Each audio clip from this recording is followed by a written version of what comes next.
안녕하십니까 시청자 여러분. 오늘 2023년 5월 4일 5월 4일 목요일입니다. 내일은 5월 5일 어린이날이 되겠죠. 오늘 주제는 어제 그 수요일날 3시에 서울 그 시청 앞에 그 프란치스코 교육회관 211호에서 그 정동성당 그 뒤에 있는 길거리 있죠. 대사관들 많은데 거기서 3시부터 6시까지 유석춘 연쇄작전 교수 사회 하에 현재 진행형 5.18 논란의 핵심을 파헤친다. 이렇게 학술 세미나 겸 이런 토론회를 개최를 했었습니다. 그때 이제 축사는 김학성 강원대 명예교수이고 또 두 번째 축사는 주대한 축산 조봉암 기념사업회 부회장이신 분이 축사를 하셨는데, 이 주체가 그 자유통일국가 대개조 네트워크 헌정질서 분과에서 이제 그 주체를 하고 주관은 5.18 연구포럼 단체가 했습니다. 그리고 후원은 지역평등시민연대가 후원을 했고요. 그랬는데 이제 축사는 두 분이 하셨고, 기조발제로는 그 이동욱 5.18 민주화운동 진상규명조사위원회 위원이었고, 또 지난번에 과거에 그 월간조선 조합제 월간조선에서 일했던 기자 출신입니다. 월간조선. 그리고 제목은 5.18의 오해와 진실이라고 기조발제가 있었고, 첫 번째 발제로는 이우연 낙성대 경제연구소 연구위원은 이훈 박사가 5.18 진상위원회 활동의 문제점에 대해서 지적을 했고 발제를 했고, 발제 두 번째 발표로는 주동식 지역평등시민연대 대표가 5.18과 87 체제라는 제목으로 두 번째 발표가 있었습니다. 그리고 토론자는 3명이었는데요. 첫 번째 토론으로는 김대호 사회디자인연구소 소장이 토론자로 1번 타로 나왔는데 5.18 보훈 이래도 되나 하는 주제로 토론이 있었고, 두 번째로는 유재일 시사평론가 문홍식이 오염시킨 유공자 단체 진상규명 필요하다, 그런 제목으로 토론자가 있었고, 또 마지막으로 한정석 그 미래한국 편집위원이시죠. 5.18 정신의 헌법 전문서로 어떻게 봐야 하나, 이렇게 해서 총 6명이 발제와 토론, 발제 3사람, 토론 3사람 이렇게 이어졌습니다. 상당히 많은 시간이 걸렸었는데요. 그동안 5.18 특별법, 또 5.18 특별법에 처벌법까지 있어서 그동안 한 몇 년 동안에 이 의익들이 5.18에 대해서 무슨 자담회 같은 건 했지만은 대놓고 공개적으로 이렇게 학술 세미나 형식으로 열리기는 이렇게 큰 규모로 열리기는 제가 기억하기로는 처음 있는 게 아닌가, 그런 점에서 어떤 공론의 장으로 열렸다는 점에서 큰 의미가 있다, 그런 생각을 하게 됩니다. 제가 어제 3시부터 모든 토론 학술 발제문하고 토론을 다 지켜봐서 유튜브를 찍는다 해서 특별한 질문은 안 했습니다만은 너무나 많은 질문을 질문할 거리가 있었기 때문에 자신을 못하고 말았습니다. 근데 오늘 자일보 신문에 크게 났습니다.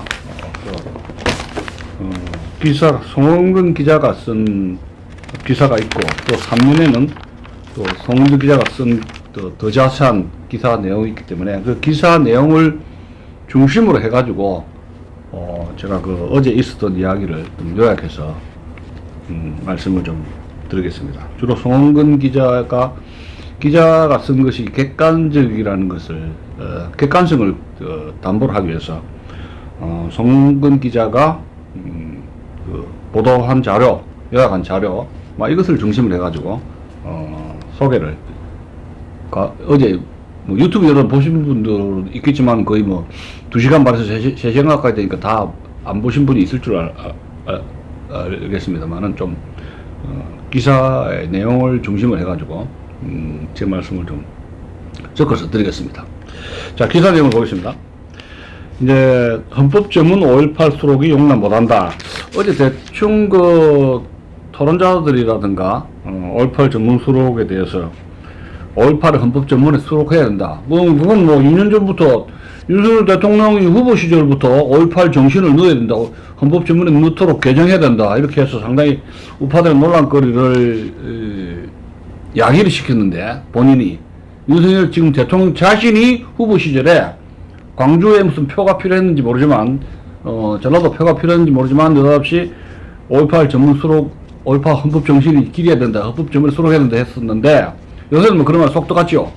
그런데 대충 그 발제자 토론자나 방정석에서 대충 이거 헌법 전문에 5.18 수록 이거는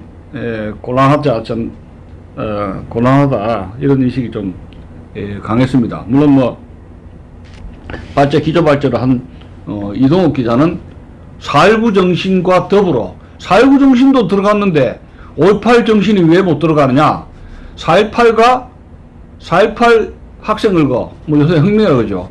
4.18 혁명과 4.19 혁명과 5.18은 그 같은 거다.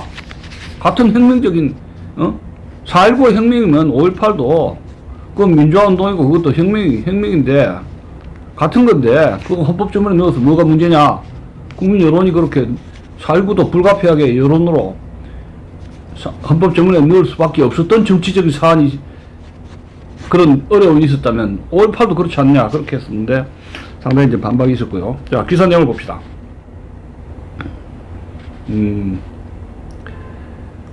민주화운동법은 헌법에 대한 폭거다고 토론자들이 지적을 한 게 있었고, 민주화운동법이 상당히 문제가 많다는 겁니다. 민주화운동을 했다는 거는 좀 어느 정도 인정하는데 법으로 만든 이거 헌법 민주화운동법이 굉장히 문제가 많다는 것이 좀 지적되었고, 토론자들이 주사파들은 자신의 이념적 무기로 활용을 했다, 악용을 했다, 그런 점 지적이 되었습니다.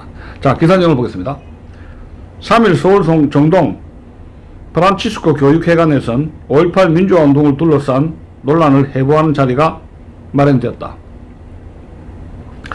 본부와 자유일보와 지역평등시민연대가 후원하고 자유통일국가 대개조 네트워크 헌정질서분과가 주최한 5.18 논란의 핵심을 파헤친다란 제목의 토론회에선 5.18의 본질과 그에 대한 예우와 보상이 얼마나 올바른 것인지 따져봐야 한다고 참석자들은 이구동성으로 지적을 했습니다. 자, 먼저 강원대 로스쿨 명예교수이자 자유통일국가 대개조 네트워크 대표를 맡고 있는 김학성 교수는 축사를 통해서 토론회의 의의를 상기를 합니다. 김 교수는 먼저 대한민국 헌법은 자유민주주의, 법치주의, 자유시장경제의 세 기둥으로 조직되어 있으며 이 세 기둥은 헌법의 성역이라면서, 그런데도 우리는 5.18 민주화운동법에 의해 5.18이 성역화된 시대에 살고 있다고 개탄했습니다. 김 교수는 그러면서 우리 헌법의 표현, 학문, 양심의 자유를 최고 가치로 여기는데도 5.18 민주화운동법은 5.18에 대한 허위사실을 유포하면 5년 이하의 징역에 처한다고 규정하고 있다며 세계 10위 경제대국인 대한민국에서 이런 폭거가 자행된다는 것은 있을 수 없는 일이라고 규탄했습니다. 이어서 5.18 논란은 여전히 진행 중이며 그 논란의 핵심을 오늘 토론에서 정확하게 파헤쳐야 한다고 강조를 했습니다. 주동식 지역평등시민연대 대표는 이런 말합니다. 5.18의 역사적 의미와 정당성은 인정해야 하지만 현재 5.18이 좌파의 이념적 무기가 된 현실도 자각해야 한다며 5.18이 주사파의 반대한민국 투쟁의 무기가 된 상황에서 헌법 전문 수록은 용납할 수 없다고 호소를 했습니다. 자, 그럼 더 구체적으로 발제와 토론에서 어떤 내용이 오갔는가를 좀 더 설명을 드리겠습니다. 세미나 주요 내용입니다. 관련 유공자들의 공적 조서는 엄밀하게 검증을 해야지 적당한 증인으로 해가지고 사바사바식으로 해가지고 유공자가 되면 안 된다는 겁니다. 그 다음에 5.18은 87 체제 이후 심각한 퇴행 과정을 거쳤다고 토론자들이 지적을 했고, 좌익의 정치적 자산으로 전락하는 타락상을 보여주고 있다고 비판이 이어졌습니다. 자, 그 내용을 더 구체적으로 봅시다. 3일 프란치스코 교역회관에서 열린 현재 진행형 5.18 논란의 핵심을 파헤친다라는 세미나에서, 자, 이우연 1번 발제자 1번입니다.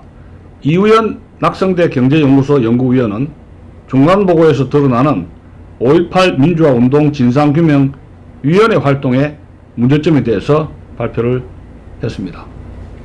이 연구위원은 위원회 조사 과제의 명칭부터 집단 학살, 성폭행, 암매장, 전투기 출격 등 피해의 심각성을 선동하고 있다며 마치 그런 일이 실제로 자행되었던 것처럼 전제한 것부터가 문제라고 지적을 했습니다. 이 연구위원은 전투기 출격 대기를 조사한 결론이 계획이 검토되었다 하더라도 이 계획이 지휘부에 의해 의도적으로 기획된 것인지 아니면 통상적인 군사작전 교범에 의해서 자동적으로 검토되는 비상계획의 일종이었던지에 따라 그 성격 또한 확연하게 달라질 것에 불과하며 허무한 결론이라고 질타를 했습니다. 진상규명위는 암매장에 대해서 전남대와 광주 교도소에서 민간인 사망자에 대한 감매장이 경군에 의해 실제 이루어졌고 사후 수습된 시신들도 있기 때문에 매장의 지시 및 실행, 목격 증언자들이 존재하고 있다는 겁니다. 그러나 감매장이 아닌 암매장 사실이 추가로 있을 수 있으므로 이를 면밀히 조사 중이라고 결론을 내렸습니다. 이 연구위원은 이 역시 허무한 결론에 불과하다고 지적을 했습니다. 김대호 사회디자인연구소장은 토론에 나서서 5.18 보훈 관련법이 한국 민주주의와 민주화 운동을 능멸했다고 설파를 했습니다. 김 소장은 5.18의 핵심 상징 자산으로 삼은 문재인 정부를 거치면서 5.18 관련자는 조선시대 반정공신의 반열로 올라가 버렸다고 하면서 5.18 유공자 규정은 부정이 밀고 들어올 빈틈이 너무나 많고 관련자 단체가 주무르는 이권이 큰데 비해 단체 운영에 대한 법적 통제는 부실하기에 부정비리의 복마전이 되기 쉽다고 지적을 했습니다.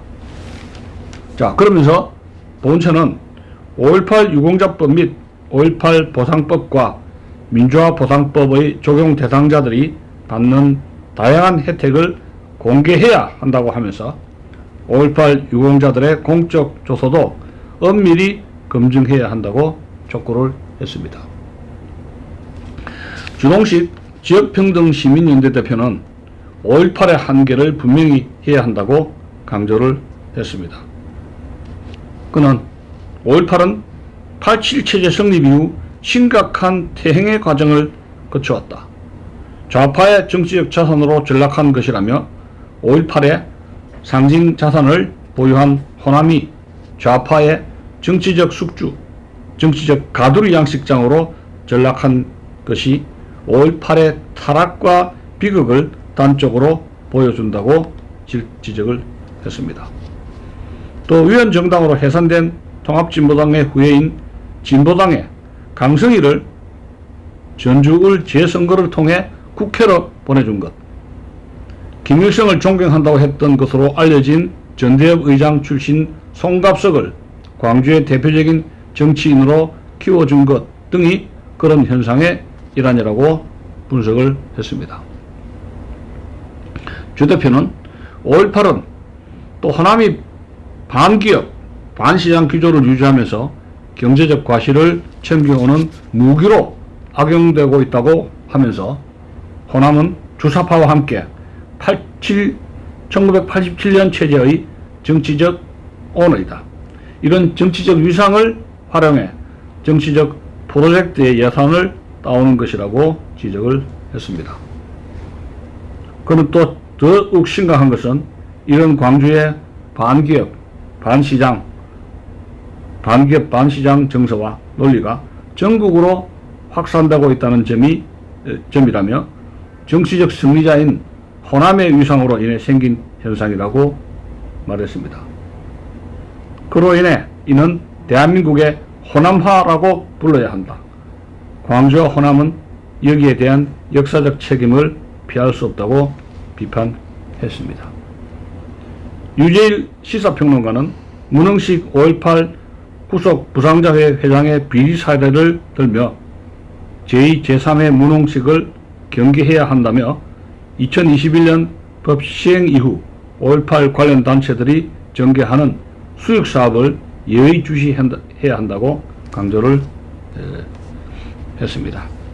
그리고 마지막으로 토론자로 나섰던, 제가 좀 추가적으로 설명한다면은 그 한정석 미래한국 편집위원은 5.18 정신의 헌법 전문 수록 어떻게 봐야 하느냐, 이런 그 토론문을 통해서 이것은 대단히 곤란한 문제라고, 헌법 전문에 5.18 정신을 수록한다는 것은 대단히 참 곤란한 문제라고 반대 의견을 표시하면서 4.19 정신도 고쳐가지고 4.19 의거, 4.19 정신, 5.16 정신 이런 걸 합쳐서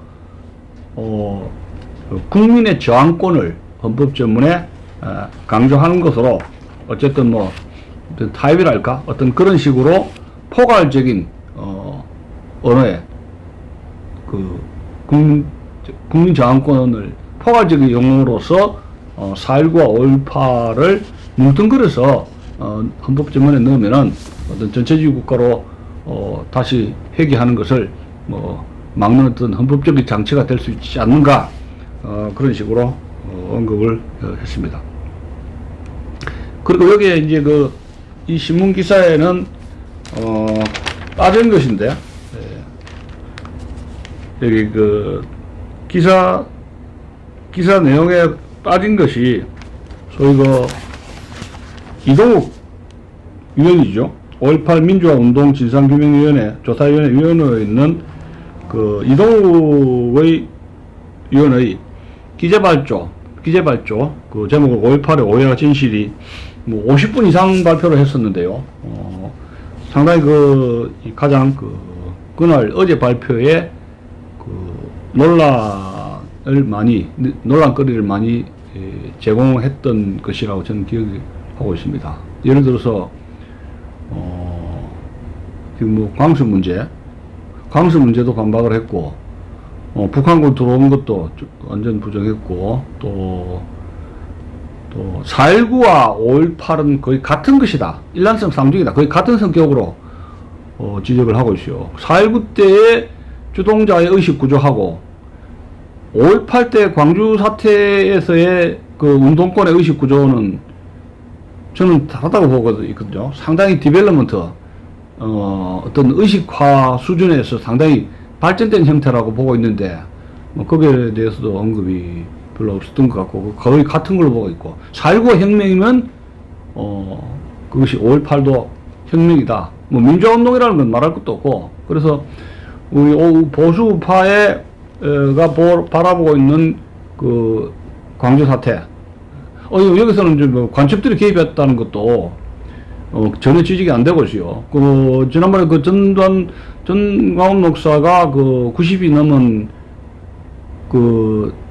자수한 간첩, 90이 넘은 자수한 간첩을 초대를 해가지고 전주에서 호텔에서 같이 토론한 것이 제가 봤었는데, 5.18 전에 두 번이나 모처에서 5.18이 나기 전에 두 차례에 걸쳐서 남한에 있는 간첩들의 긴급 비상회의가 있었다 하는 것이 북한에서 내려온 자수한 간첩의 발생이 있었고, 그게 이제 김대중의 역할이라든가 이런 것이 이제 언급이 되고 있었는데, 좌우간 외부에 5.18을 외생 변수가 외부에서의 그런 서포트라든가 배후의 세력이 북한이든지 어쨌든 간에 국내의 간첩이라든가 이런 외부의 세력이 전혀 없이 순수한 민주화 운동으로서의 그 바라보는 그 오늘날의 그 자유의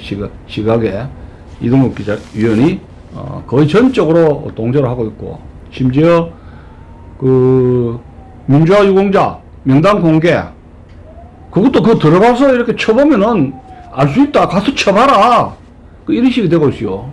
그것이 우리가 생각하는 명단 공개가 아니거든요. 명단을 공식적으로 공개를 하는 것이 우리가 원하는 공개인 것이고, 그 안에 들어가서 누구라면 거기에 검색을 쳐서 누굴 치면은 나오고 안 나오고, 그런 그 번거로운 그런 것이 우리가 요구하는, 국민들이 요구하는 공식적인 유공자가 아니라는 겁니다. 무슨 말인지 제가 저 설명하기 좀 어려운데, 그 홈페이지에 들어가서 이 검색어를 쭉 보면은 아주 몇 군데 들어가게 섹션 나뉘는데, 거기서 누구 아무개가 쳐서 거기 보면 이렇게 저렇게 나온다, 그렇게 그런 이야기를 하고 있어요. 그건 국민들이 생각하는 오픈 공개적인 유공자 명단의 공개 사항은 저는 아니라고 보고 있는데, 어쨌든 간에 이동국 위원은 자익들이 지적하고 있는, 자익들이 생각하고 있는 5.18 민주화 운동이고, 북한의 어떤 식으로도 개입이, 외부 세력, 북한이든지 외부에 개입이 전혀 없었고, 또 4.19와 4.19 혁명과 5.18은 거의 유사한 것이다, 이렇게 지적을 하고 있는 것이며, 다만 이제 4.19 아니죠, 5.18 그 세력과 말하자면 50 군부의 집권을 불가피했다는 그 세력 간에, 그 산업화 세력이라고 볼 수 있는데, 산업화 세력과 5.18을 민주화운동이라 지지하는 그 세력 간에는 더 이상 분열을 막고 화해를 해야 된다, 그 점은 많은 분들이 공감을 했지 않는가, 그런 생각을 하게 됩니다. 그리고 또 이동국 기자는 5.18 아까도 했지만 헌법 전문 넣어야 된다고 그렇게 보고 있어요. 헌법 전문에. 그래서 그 이제 많은 반발이 있었는데, 4.19 넣었는데 왜 5.18을 안 넣냐? 4.19도 불가피하게 정치적인 압박을 받아가지고 어쩔 수 없이 넣었는데, 그런 식으로 5.18도 넣어야 된다. 상당히 정치적 압력이 있으니까, 거기에 그 여론, 5.18 정신을 헌법 전문에 넣어야 된다는 여론의 상당한 압박, 정치적 부담이 있으니까 그걸 수용해야 된다, 그런 입장이 있어서 발표가 끝나고, 토론 다 끝나고 나서 그 방송국에서의 질문자들, 시민들이 이런저런 자신의 의견을 내세우면서 또 질문을 했었는데, 헌법 전문 넣는 것에 대해서 기타 발표자들도 그렇고, 또 김학성 교수도 헌법 전문에 넣는 거, 이것은 상당히 문제가 많다. 다른 자유진영의 선진국가에 비례해서 보더라도 헌법 전문에 이렇게 구체적인 사건 사고에 대해서 이런 사건 저런 사건 다 넣어가면서 저는 무슨 대단히 길게 이 헌법 전문을 길게 이렇게 저렇게 넣는 것이, 그런 것이 바람직하지 않다 하는 것이 대체적인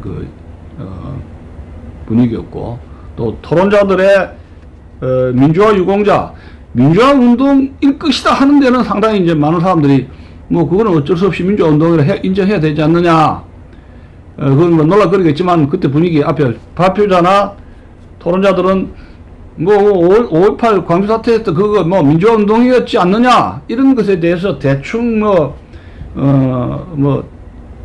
따지기 전에 인정하는 분위기였습니다. 그런데 이제 민주화 유공자법, 이것은 대단히 골치 아픈, 골 때리는 쫓아하는 법이다, 악법이다 한 것에도 역시 대충 의견의 일치를 보았습니다. 그런 것이 발제자들 3명, 토론자 3명과 또 이제 방청석에 있었던 분들과의 온도차, 생각의 차이는 상당히 각 사안별로 크고 작은 이견이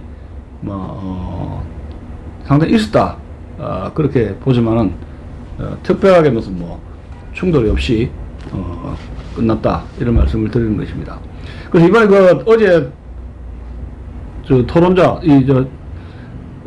세미나에서 이런 토론이 좀 더 그 자주 좀 있어야 되지 않는가. 너무나 그 막혀 있었는데 이번에 한번 서로 작심하고 이런저런 할 말을 했었는데 좀 더 많은 그 5.18에 관한 자유로운 토론이 있어야 되지 않는가 그런 생각이 됩니다. 그러니까 이제 뭐 이 처벌법 이후에는 겁이 나가지고 어떤 학술적인 그 세미나 5.18 논문에 대해서는 이동욱 기자가 그래요.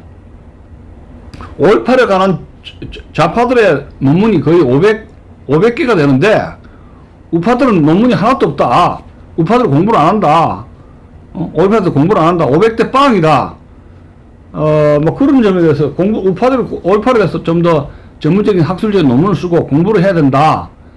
뭐 한 기본적인 그런 그 질타라든가 원칙이라든가 이런 그 자세라든가 뭐 이런 것에 대해서는 뭐 우리가 한번 반성할 여지가 있죠. 근데 그렇게 그런 분위기가 이 법안을 통해서 그렇게 학문의 자유라든가 표현의 자유를 위축하도록 좌편적인 법안을 만든 것 자체에 대해서는 그 누가 그렇게 이렇게 학문의 자유를 표현의 자유를 위축시켰는가 하는 것은 정치 권력을 장악한 좌익 세력으로 인해서 주사파 세력으로 인해서 이런 그 5.18이 성역화되면서 자유로운 학문의 연구 또 자유로운 표현의 자유를 사상의 자유를 억압했기 때문에 성역화되고 이것이 더욱더 비틀어지는 그런 현상에 대해서는 누가 책임을 져야 되느냐 하는 점을 우리는 함께 발제자라든가 토론하신 분들에게 묻고 싶고 우리 다